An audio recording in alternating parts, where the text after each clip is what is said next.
بسم الله الرحمن الرحيم. ياسين والقرآن الحكيم إنك لمن المرسلين على صراط مستقيم تنزيل العزيز الرحيم لتنذر قوما ما أنذر آباؤهم فهم غافلون لقد حق القول على أكثرهم فهم لا يؤمنون إنا جعلنا في أعناقهم أغلالا فهي إلى الأذقان فهم مقمحون وجعلنا من بين أيديهم سدا ومن خلفهم سدا فأغشيناهم فهم لا يبصرون وسواء عليهم أأنذرتهم أم لم تنذرهم لا يؤمنون إنما تنذر من اتبع الذكر وخشي الرحمن بالغيب فبشره بمغفرة وأجر كريم إنا نحن نحيي الموتى ونكتب ما قدموا وآثارهم وكل شيء أحصيناه في إمام مبين واضرب لهم مثلا أصحاب القرية إذ جاءها المرسلون إذ أرسلنا إليهم اثنين فكذبوهما فعززنا بثالث فقالوا إنا إليكم مرسلون قالوا ما أنتم إلا بشر مثلنا وما أنزل الرحمن من شيء إن أنتم إلا تكذبون قالوا ربنا يعلم إنا إليكم لمرسلون وما علينا إلا البلاغ المبين قالوا إنا تطيرنا بكم لئن لم تنتهوا لنرجمنكم وليمسنكم منا عذاب أليم قالوا طائركم معكم أئن ذكرتم بل أنتم قوم مسرفون وجاء من أقصى المدينة رجل يسعى قال يا قوم اتبعوا المرسلين اتبعوا من لا يسألكم أجرا وهم مهتدون وما لي لا أعبد الذي فطرني وإليه ترجعون أأتخذ من دونه آلهة إن يردني الرحمن بضر لا تغن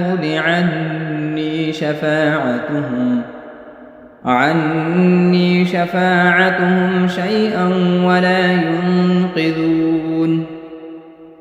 إني إذا لفي ضلال مبين إني آمنت بربكم فاسمعون قيل ادخل الجنة قال يا ليت قومي يعلمون بما غفر لي ربي وجعلني من المكرمين وما أنزلنا على قومه من بعده من جند من السماء وما كنا منزلين إن كانت إلا صيحة واحدة فإذا هم خامدون يا حسرة على العباد ما يأتيهم من رسول إلا كانوا به يستهزئون ألم يروا كم أهلكنا قبلهم من القرون أنهم إليهم لا يرجعون وإن كل لما جميع لدينا محضرون وآية لهم الأرض الميتة أحييناها وأخرجنا منها حبا فمنه يأكلون وجعلنا فيها جنات من نخيل وأعناب وفجرنا فيها من العيون ليأكلوا من ثمره وما عملته أيديهم أفلا يشكرون سبحان الذي خلق الأزواج كلها مما تنبت الأرض ومن أنفسهم ومما لا يعلمون وآية لهم الليل نسلخ منه النهار فإذا هم مظلمون والشمس تجري لمستقر لها ذلك تقدير العزيز العليم والقمر قدرناه منازل حتى عاد كالعرجون القديم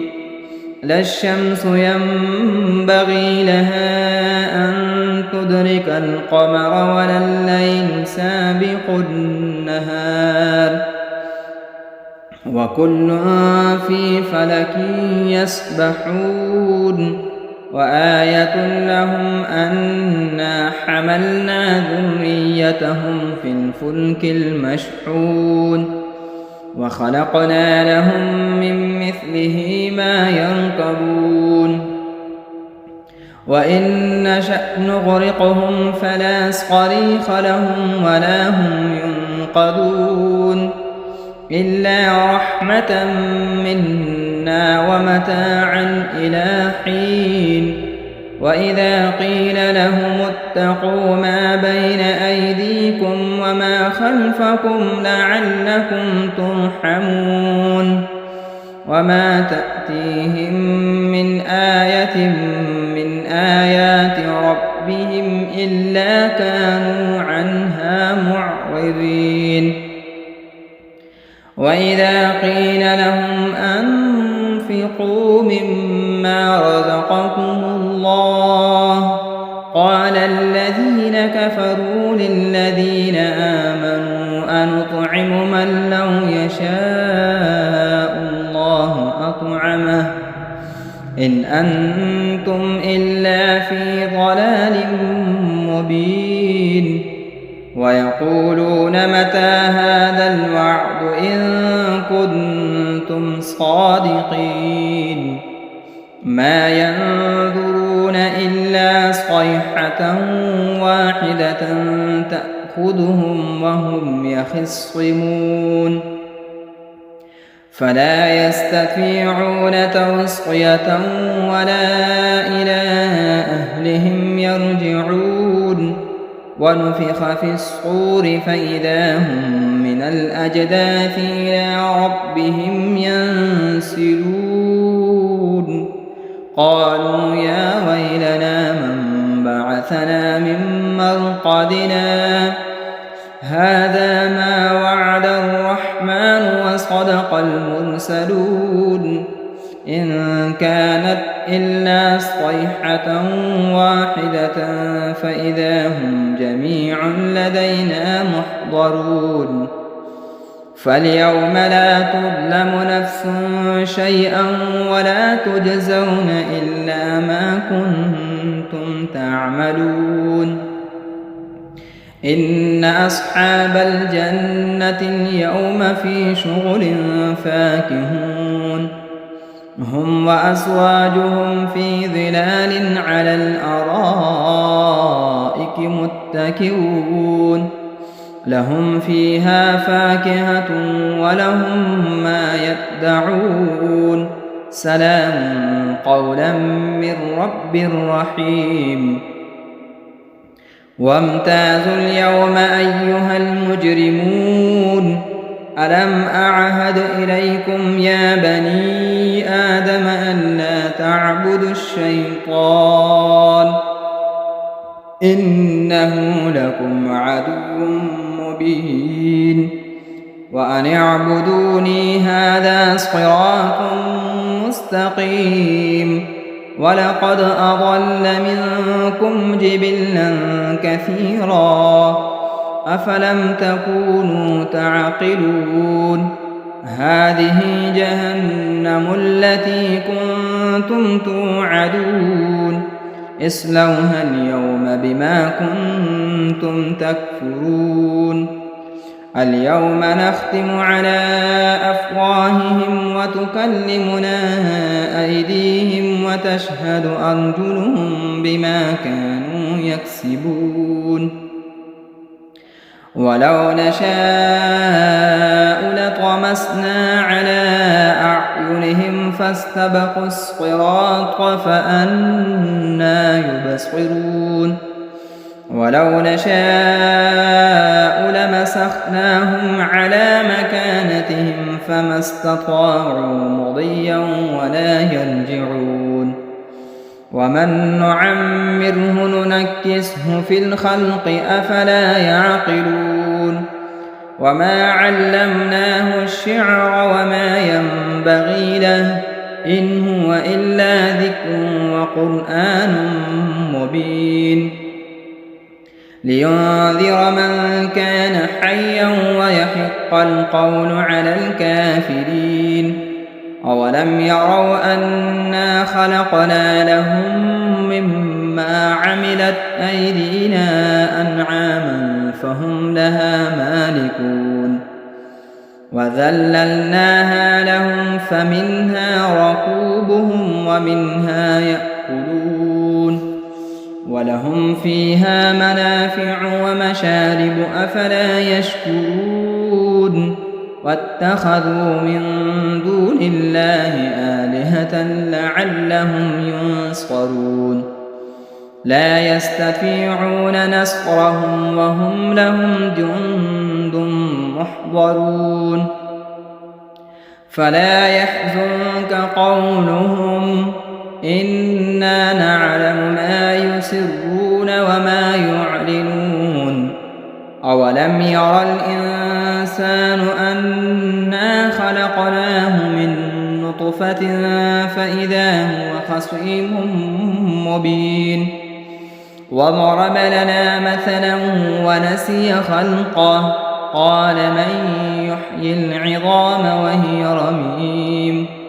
قل يحييها الذي أنشأها أول مرة وهو بكل خلق عليم الذي جعل لكم من الشجر الأخضر نارا فإذا أنتم منه توقدون أوليس الذي خلق السماوات والأرض بقادر على أن يخلق مثلهم بلى وهو الخلاق العليم إنما أمره إذا أراد شيئا أن يقول له كن فيكون فسبحان الذي بيده ملكوت كل شيء وإليه ترجعون بسم الله الرحمن الرحيم الرحمن علم القرآن خلق الإنسان علمه البيان الشمس والقمر بحسبان والنجم والشجر يسجدان والسماء رفعها ووضع الميزان ألا تطغوا في الميزان وأقيموا الوزن بالقسط ولا تخسروا الميزان والأرض وضعها للأنام فيها فاكهة والنخل ذات الأكمام والحب ذو العصف والريحان فبأي آلاء ربكما تكذبان خلق الإنسان من صلصال كالفخار وخلق الجان من مارج من نار فبأي آلاء ربكما تكذبان رب المشرقين ورب المغربين فبأي آلاء ربكما تكذبان مرج البحرين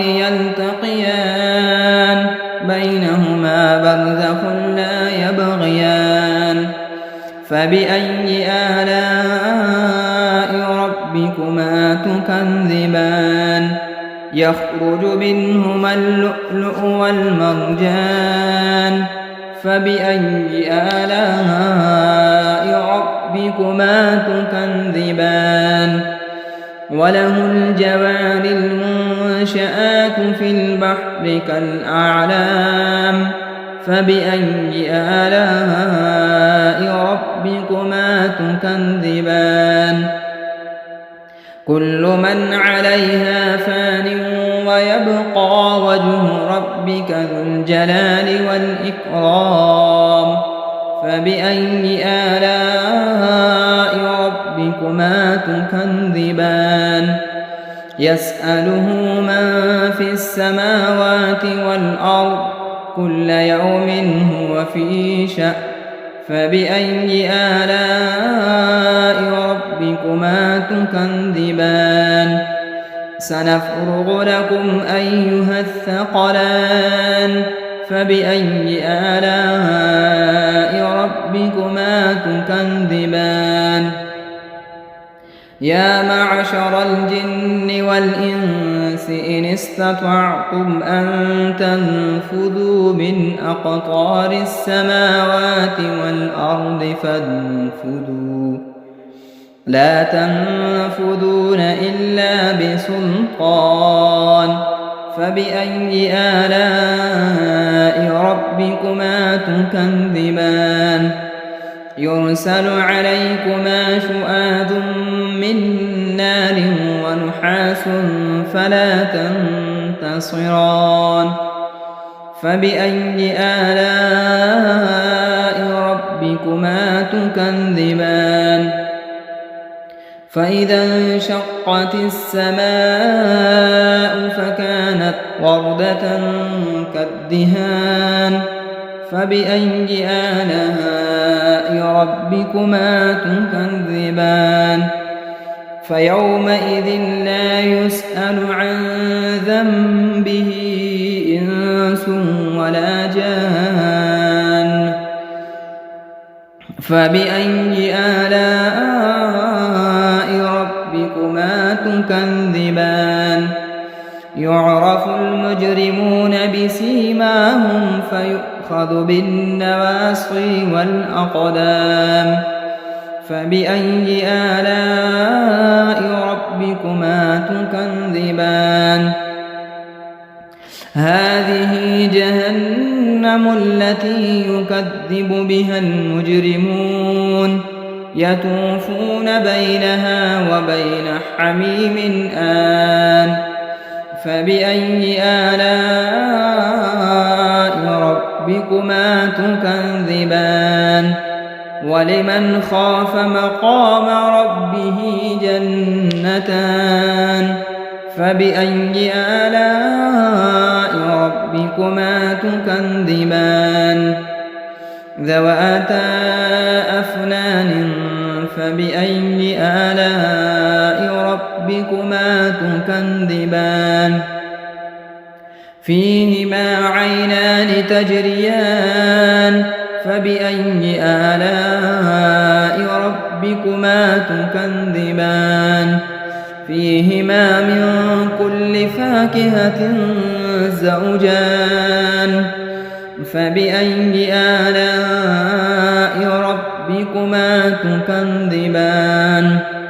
متكئين على فرش بطائنها من استبرق وجنى الجنتين دان فبأي آلاء ربكما تكذبان فيهن قاصرات الطرف لم يطمثهن إنس قبلهم ولا جان فبأي آلاء ربكما تكذبان كأنهن الياقوت والمرجان فبأي آلاء ربكما تكذبان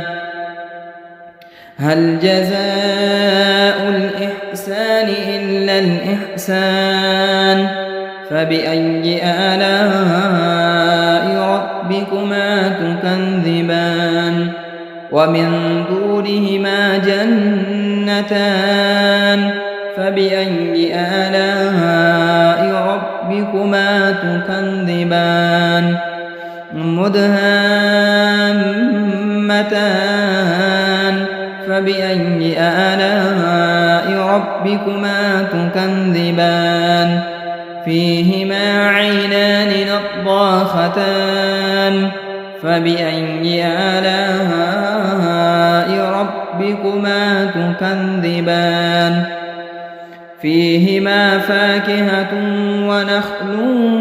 ورمان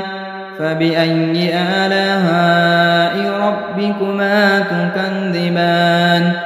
فيهن خيرات حسان فبأي آلاء ربكما تكذبان حور مقصورات في الخيام فبأي آلاء ربكما تكذبان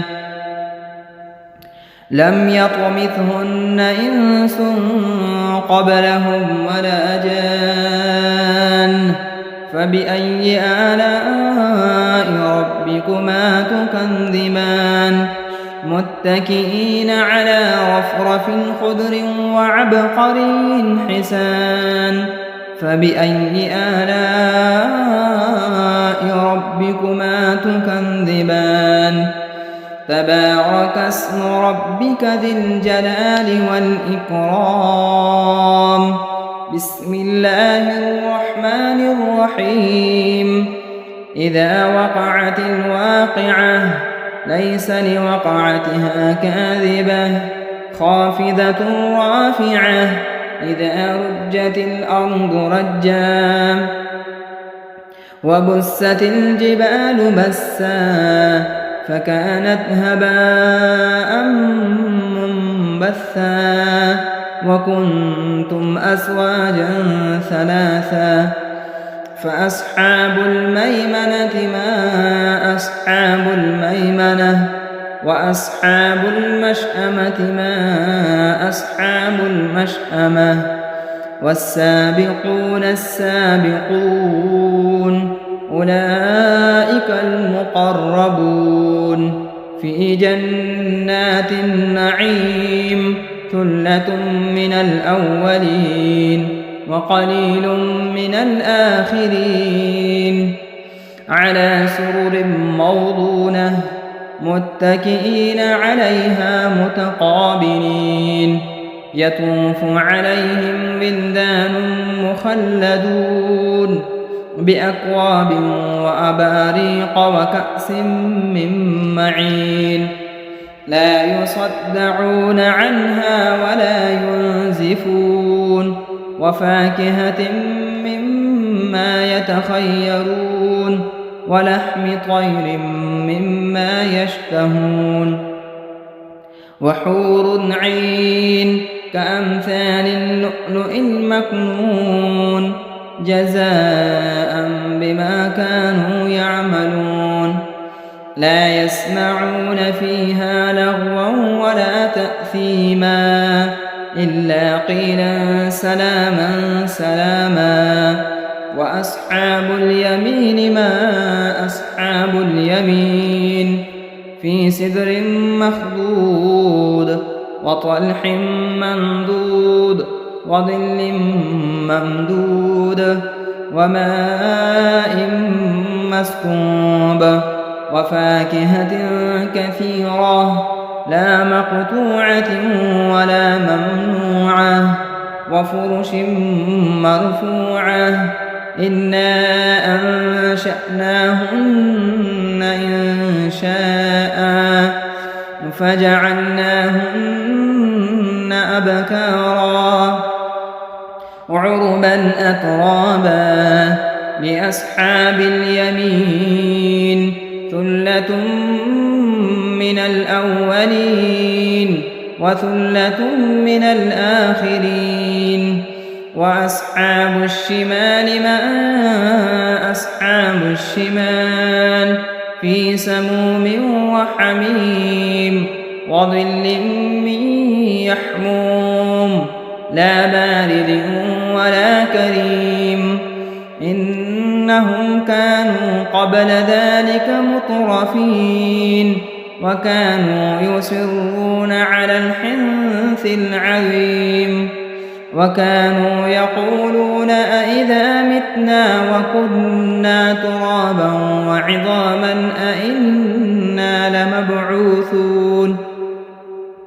أو آباؤنا الأولون قل إن الأولين والآخرين لمجموعون إلى ميقات يوم معلوم ثم إنكم أيها الضالون المكذبون لآكلون من شجر من زقوم فمالئون منها البطون فشاربون عليه من الحميم فشاربون شرب الهيم هذا نزلهم يوم الدين نحن خلقناكم فلولا تصدقون أفرأيتم ما تمنون أأنتم تخلقونه أم نحن الخالقون نحن قدرنا بينكم الموت وما نحن بمسبوقين على أن نبدل أمثالكم وننشئكم فيما لا تعلمون ولقد علمتم النشأة الأولى فلولا تذكرون أفرأيتم ما تحرثون أأنتم تزرعونه أم نحن الزارعون لو نشاء لجعلناه حطاما فظلتم تفكهون إنا لمغرمون بل نحن محرومون أفرأيتم الماء الذي تشربون أأنتم أنزلتموه من المزن أم نحن المنزلون لو نشاء جعلناه أجاجا فلولا تشكرون أفرأيتم النار التي تورون أأنتم أنشأتم شجرتها أم نحن المنشئون نحن جعلناها تذكرة ومتاعا للمقوين فسبح باسم ربك العظيم فلا أقسم بمواقع النجوم وإنه لقسم لو تعلمون عظيم إنه لقرآن كريم في كتاب مكنون لا يمسه إلا المطهرون تنزيل من رب العالمين أفبهذا الحديث أنتم مدهنون وتجعلون رزقكم أنكم تكذبون فلولا إذا بلغت الحلقوم وأنتم حينئذ تنظرون ونحن أقرب إليه منكم ولكن لا تبصرون فلولا إن كنتم غير مدينين ارجعونها إن كنتم صادقين فأما إن كان من المقربين فروح وريحان وجنة نعيم وأما إن كان من أصحاب اليمين فسلام لك من أصحاب اليمين وأما إن كان من المكذبين الضالين فنزل من حميم وتصلية جحيم إن هذا لهو حق اليقين فسبح باسم ربك العظيم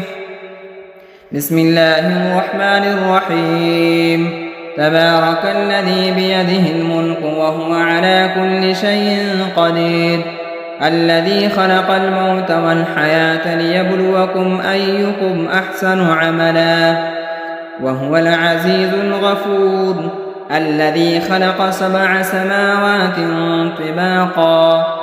ما ترى في خلق الرحمن من تفاوت فارجع البصر هل ترى من فتور ثم ارجع البصر كرتين ينقلب إليك البصر خاسئا وهو حسير ولقد زينا السماء الدنيا بمصابيح وجعلناها رجوما للشياطين وأعتدنا لهم عذاب السعير وللذين كفروا بربهم عذاب جهنم وبئس المصير إذا ألقوا فيها سمعوا لها شهيقا وهي تفور تكاد تميز من الغيظ كلما ألقي فيها فوج سألهم خزنتها ألم يأتكم نذير قالوا بلى قد جاءنا نذير فكذبنا وقلنا ما نزل الله من شيء إن أنتم إلا في ضلال كبير وقالوا لو كنا نسمع أو نعقل ما كنا في أصحاب السعير فاعترفوا بذنبهم فسحقا لأصحاب السعير إن الذين يخشون ربهم بالغيب لهم مغفرة وأجر كبير وأسروا قولكم أو اجهروا به إنه عليم بذات الصدور ألا يعلم من خلق وهو اللطيف الخبير هو الذي جعل لكم الأرض ذلولا فامشوا في مناكبها وكلوا من رزقه وإليه النشور أأمنتم من في السماء أن يخسف بكم الأرض فإذا هي تمور أم أمنتم من في السماء أن يرسل عليكم حاصبا فستعلمون كيف نذير ولقد كذب الذين من قبلهم فكيف كان نكير أولم يروا إلى الطير فوقهم صافات ويقبض ما يمسكهن إلا الرحمن إنه بكل شيء بصير أمن هذا الذي هو جند لكم ينصركم من دون الرحمن إن الكافرون إلا في غرور أمن هذا الذي يرزقكم إن أمسك رزقه بل لجوا في عتو ونفور أفمن يمشي مكبا على وجهه أهدى أمن يمشي سويا على صراط مستقيم قل هو الذي أنشأكم وجعل لكم السمع والأبصار والأفئدة قليلا ما تشكرون قل هو الذي ذرأكم في الأرض وإليه تحشرون ويقولون متى هذا الوعد إن كنتم صادقين قل إنما العلم عند الله وإنما أنا نذير مبين فلما رأوه زلفة سيئت وجوه الذين كفروا وقيل هذا الذي كنتم به تدعون قل أرأيتم إن أهلكني الله ومن معي أو رحمنا فمن يجير الكافرين من عذاب أليم قل هو الرحمن آمنا به وعليه توكلنا فستعلمون من هو في ضلال مبين قل أرأيتم إن أصبح ماؤكم غورا فمن يأتيكم بماء معين صدق الله مولانا العظيم.